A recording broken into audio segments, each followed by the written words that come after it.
கர்த்தருடைய பரிசுத்த நாமம் மகிமைப்படுவதாக.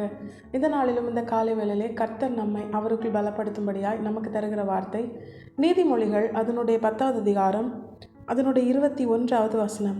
நீதிமானுடைய உதடுகள் அநேகரை போஷிக்கும், மூடரோ மதி இனத்தினால் மாளுவார்கள். கர்த்தருடைய பரிசுத்த நாமம் மகிமைப்படுவதாக. இந்த நாளிலும் இந்த வார்த்தையை கொண்டுதான் தேவன் தேவஜனங்களாகிய நம்மை அவருக்குள் பலப்படுத்துகிறார். இந்த வசனத்தின் துவக்கத்தை நீங்கள் பார்த்தீங்கன்னா, நீதிமான்களுடைய உதடுகள் அநேகரை போஷிக்கும். என்னையும் உங்களையும் ஏசாயா 53வது அதிகாரம் அதனுடைய 11வது வசனத்தின்படி இயேசு கிறிஸ்து தம்மை பற்றின அறிவினால் என்னையும் உங்களையும் நீதிமான்களாக்கி இருக்கிறார் அப்படின்னு வசனம் தெளிவாய் சொல்லுகிறது. தேவஜனங்களாகிய நாம் இயேசு கிறிஸ்துவை பற்றிய அறிவினால் நீதிமான்களாக்கப்பட்டிருக்கிறோம்.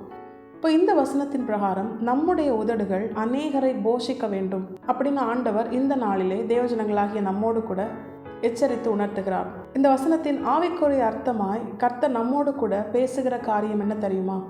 தேவஜனங்களாகிய நாம் வேதத்தின் பிரகாரம் இயேசு கிறிஸ்துவை பற்றி அறிகிற அறிவினாலே நீதிமான்களாக்கப்பட்டிருக்கிறோம். சிம்பிளா சொல்லணும்னா, எவன் ஒருவன் இந்த வசனங்களிலே வாசித்து அதை தியானித்து அதிலே தேவன் கொடுத்திருக்கிற மறை பொருட்களை அறிந்து கொள்கிறானோ, தேவனால் அவனுக்கு வெளிப்படுத்தப்படுகிறதோ, அவன்தான் நீதிமான ஆக்கப்படுகிறான். வசனமும் தெளிவாய் சொல்லுகிறது. பழைய ஏற்பாட்டிலும் புதிய ஏற்பாட்டிலும் மனுஷன் அப்பத்தினால் மாத்திரமல்ல, கர்த்தருடைய வாயிலிருந்து புறப்படுகிற ஒவ்வொரு வார்த்தையினாலும் பிழைப்பான். அப்போ இந்த எல்லா வசனங்களையும் கம்பேர் பண்ணி பார்க்கும்போது தேவஜனங்களாகிய நம்மோடு கூட கர்த்தர் இன்று உணர்த்துகிற காரியம் என்ன தெரியுமா?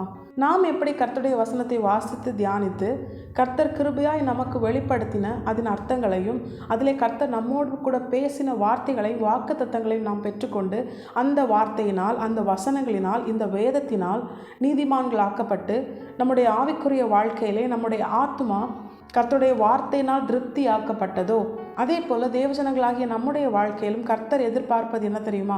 நம்முடைய உதடுகளும் கர்த்தருடைய வார்த்தையினால் அநேகரை போஷிக்கிறதா இருக்க வேண்டும். நம்மை சுற்றி இருக்கிற அநேக ஜனங்கள் இன்னும் ஆண்டவரை அறியாம, ஜீவனுள்ள வார்த்தையை ருசிக்காம, ஜீவனுள்ள தேவனை அறிந்து கொள்ளாமல் இருக்கிறதுனால அவர்களுடைய ஆத்மா தொய்ந்து போயிருக்கிறது. அது தாகத்தோடு தன்னை படைத்த தேவனை நோக்கி இருக்கிறது. எந்த ஒரு காரியத்தையும் ஒரு மனுஷனால் திருப்தியாக்க முடியும், ஆனால் ஒரு மனுஷனால் திருப்தியாக்க முடியாத ஒரு காரியம் என்ன தெரியுமா? அவனுடைய ஆத்மா. ஒரு மனுஷனுடைய ஆத்மாவை அதை படைத்த தேவனால் மட்டுமே திருப்தியாக்க முடியும். அப்படி பார்க்கும் பொழுது தேவஜனங்களாகிய நம்முடைய ஆத்மா எப்படி கர்த்தருடைய வசனத்தினால் திருப்தியாக்கப்படுகிறதோ, அது நிமித்தம் நாம் நீதிமான்கள் ஆக்கப்படுகிறோமோ, தேவன் நம்மிடத்தில் எதிர்பார்ப்பது நாம் நீதிமான்கள் ஆக்கப்பட்டு அப்படியே ஆண்டவருக்காக வாழ்ந்து நம்ம மட்டும் பரலோகத்தை சுதந்திரிக்கிறதுக்காக ஆண்டவர் நம்மை தெரிந்து கொள்ளவில்லை. நாமும் பரலோகத்தை சுதந்திரிக்க வேண்டும். நம் நிமித்தம் அநேகர் நம்முடைய ஆண்டவராக இயேசு கிறிஸ்துவை சொந்த ரட்சகராய் ஏற்றுக்கொள்ளும்படியாய் நம்முடைய உதடுகள் அவர்கள் ஆத்துமா எதற்காக பசியாய் வாஞ்சித்து ஏங்குகிறதோ அதை போஷித்து அதை திருப்தி ஆக்கும்படியாய் தேவஜனங்களாகிய நம்முடைய உதடுகள் அவர்களுக்கு வசனத்தை போதிக்கிறதா இருக்கணும். இதுதான் ஆண்டவர் நம்மிடத்தில் எதிர்பார்க்கிறது. நம்முடைய உதடுகள் மற்றவர்களுக்கு வசனத்தை கொடுக்கிறதாய், வசனத்தை கற்றுக் கொடுக்கிறதாய், வசனத்தை மற்றவர்களோடு பேசுகிறதாய் இருக்க வேண்டும் என்று தேவன் எதிர்பார்க்கிறார். நீதிமான்களாக்கப்பட்ட நம்முடைய வாழ்க்கையில இதை நாம் அறிந்திருக்கிறோமா? இதை நாம் செய்கிறோமா? அநேகரோடு பழகிறோம், அநேகரோடு பேசுகிறோம், ஒரு நாளில் அநேக ஜனங்களோடு பேசுகிறோம், பழகிறோம். ஆனால் கர்த்தருடைய வார்த்தையை அட்லீஸ்ட் ஒரு நபருக்காவது நம்ம சொல்லியிருக்கிறோமா? தேவன் நம்மிடத்தில் எதிர்பார்க்கிற காரியத்தை நாம் சரியாய் செய்தோமையானால், தேவன் நமக்கு செய்ய வேண்டிய காரியத்தை நாம் கேட்காமலே அவர் எல்லாவற்றையும் நேர்த்தியாய் அதின் காலத்திலே செய்து முடிப்பார். இதனாலும் தேவஜனங்களாகிய நம்மிடத்தில் கர்த்தர் உணர்த்துகிறது அதுதான். யோவான் எழுதின சுவிசேஷம் 12வது அதிகாரத்தை நீங்கள் பார்த்தீங்கன்னா, லாசருவின் நிமித்தம் அநேகர் இயேசு கிறிஸ்துவை அறிந்து கொண்டார்கள், ஏற்றுக்கொண்டார்கள் என்று வசனம் தெளிவாய் கற்றுத்தருகிறது. நம்மையும் கர்த்தர் அதற்காக தான் தெரிந்து கொண்டார். நம் நிமித்தம் அநேகர் கர்த்தரை அறிந்து கொள்ள வேண்டும். நம் நிமித்தம் அநேகர் கர்த்தருடைய வார்த்தையை அறிந்து கொள்ள வேண்டும். நம்முடைய உதடுகள் அநேகரை போஷிக்கிறதா இருக்க வேண்டும். அவருடைய ஆத்தும தாகத்தை தீர்க்கத்தக்கதாய் ஜீவனுள்ள இந்த வார்த்தைகளை அவர்களுக்கு கற்றுக் கொடுக்க வேண்டும். தேவனுடைய ஜனங்கள் என்று சொல்லியும் நம்ம மற்றவங்களோடு பேசும்போது அதிகமாய் உலக காரியத்தை குறித்தும் வீணான வார்த்தைகளை தான் நம்ம பேசுகிறோம். மற்றவர்களை குறித்து பேசுகிறோம், தேவையில்லாத காரியங்களை பேசுகிறோம். வேதம் தெளிவாய் சொல்லுகிறது, ஆகாத சம்பாஷணைகள் நல் ஒழுக்கங்களை கெடுக்கும், சொற்களின் மிகுதியினால் பாவம் இல்லாமல் போகாது.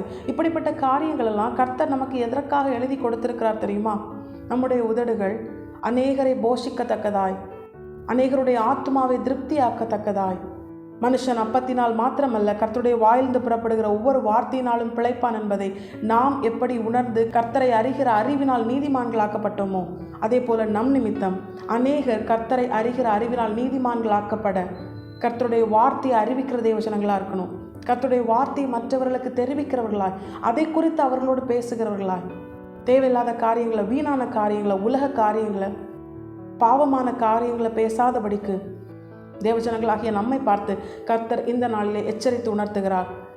உண்மையாகவே நானும் நீங்களும் கர்த்தரை பற்றி அறிகிற அறிவினால் நீதிமான்கள் ஆக்கப்பட்டிருந்தோமே ஆனால் நாம் மற்றவர்களிடத்தில் பேசும் பொழுது நிச்சயமாய் நம்முடைய ஆத்மாவை திருப்தியாக்கின தேவனுடைய வார்த்தையாகிய இந்த போஜனத்தை மற்றவர்களும் அறிந்து கொண்டு மற்றவருடைய ஆத்மாவும் திருப்தியாக்கத்தக்கதாய், அவர்களும் அதனால் போஷிக்கப்படத்தக்கதாய் நம்முடைய உதடுகள் ஜீவனுள்ள தேவனுடைய வார்த்தை இந்த வேதத்தை அவர்களுக்கு கற்றுக் கொடுக்கிறதா இருக்கும்.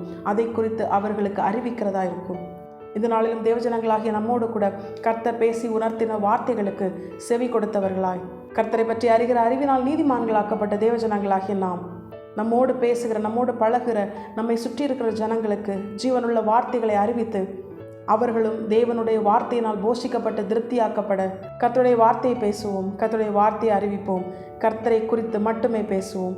கர்த்தர் இந்த வசனத்தை கேட்டு நம் அனைவரையும் ஆசீர்வதித்து வழி நடத்துவாராக. கர்த்தருடைய பரிசுத்த நாமம் மட்டுமே மகிமைப்படுவதாக. மாரநாதா, இயேசு வருகிறார். ஆயத்தமாகவும் பிறரை ஆயத்தப்படுத்துவோம். ஆமென்.